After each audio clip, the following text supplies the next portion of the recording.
Welcome back to our channel.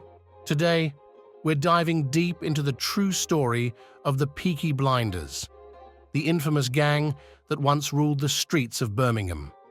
This isn't the romanticized tale from the hit TV series, but a raw and gritty account of crime, power, and survival in the harsh world of 19th and early 20th century England. So sit back, relax, and let's journey back in time to uncover the real Peaky Blinders. Our story begins in the late 19th century, a time of dramatic change in Birmingham. The city, a bustling hub of industry and innovation, was a melting pot of cultures and classes. Yet, beneath the surface of this economic boom lay a seething undercurrent of poverty, crime, and desperation.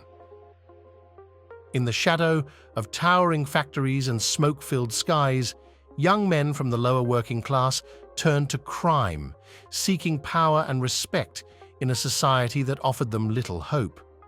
Among these young men, a group began to rise to prominence, notorious for their sharp style and even sharper tactics. They became known as the Peaky Blinders, a name that would strike fear into the hearts of Birmingham's residents. Their moniker supposedly came from the razor blades they sewed into the peaks of their flat caps, a weapon easily concealed yet brutally effective in close combat. The Peaky Blinders were not a tightly knit gang with a single leader, but rather a network of loosely affiliated groups operating under a common identity. They were known for their distinctive dress, tailored suits, silk scarves, bell-bottom trousers, and of course, their signature caps. This sartorial elegance set them apart from other gangs and made them instantly recognizable. One of the most feared and respected leaders among the Peaky Blinders was Thomas Gilbert, who often went by the alias Kevin Mooney. Gilbert was a cunning and ruthless figure whose leadership saw the gang expand their criminal enterprises and tighten their grip on Birmingham. Under his command, the Peaky Blinders delved into various illegal activities, including robbery, extortion, and illegal betting. They used intimidation and violence to control their territory and eliminate rivals.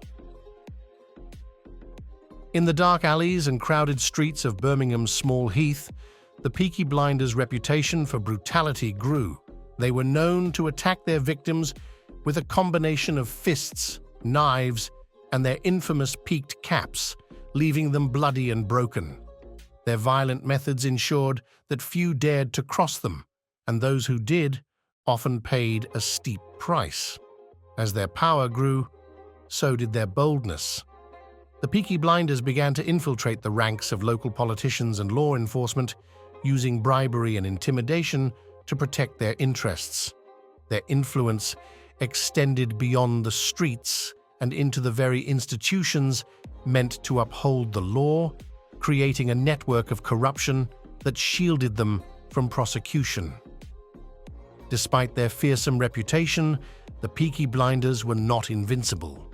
The early 20th century brought changes that would challenge their dominance. Birmingham's police force, under increasing pressure to curb the rampant crime, began to strengthen and modernize. New laws and stricter enforcement made life harder for the gang. Moreover, rival gangs began to emerge, eager to carve out their own territories and power. One of the most significant threats came from the Sabini gang, led by the Italian immigrant Charles Darby Sabini. The Sabinis were well organized and equally ruthless, controlling the racetracks and betting circuits that were crucial to the Peaky Blinders' income. The ensuing turf wars were bloody and relentless, with both sides suffering heavy casualties.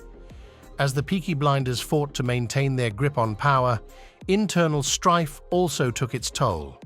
Disputes over leadership, money, and strategy weakened their unity. The once feared gang began to fracture, with factions breaking off and former allies turning against each other. The final blow came with the outbreak of World War I. Many of the young men who had made up the ranks of the Peaky Blinders were conscripted into the army, leaving behind their life of crime to fight on the battlefields of Europe. The war changed them, and many did not return. Those who did found a world that had moved on, with new challenges and opportunities that did not involve gang warfare. By the 1920s, the Peaky Blinders, as a dominant force, had all but disappeared. However, their legacy lived on in the memories of those who had witnessed their reign of terror. The name Peaky Blinders became synonymous with the brutal reality of life in Birmingham's slums, a stark reminder of a time when poverty and desperation could drive men to extremes. Today, the myth of the Peaky Blinders has been revived by the popular TV series, which blends fact and fiction to create a compelling narrative. But behind the dramatized stories of the Shelby family lies a real history that is just as fascinating and far more brutal.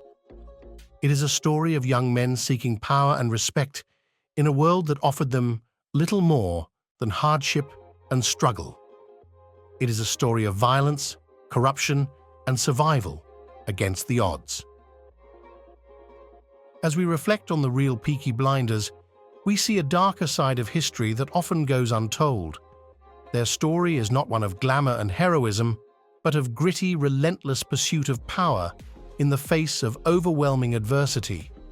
It is a tale that reminds us of the harsh realities faced by those at the margins of society and the lengths to which they will go to change their fate.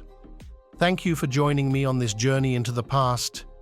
If you enjoyed this deep dive into the real story of the Peaky Blinders, don't forget to like, subscribe, and hit the notification bell for more true stories from history. Until next time, keep exploring.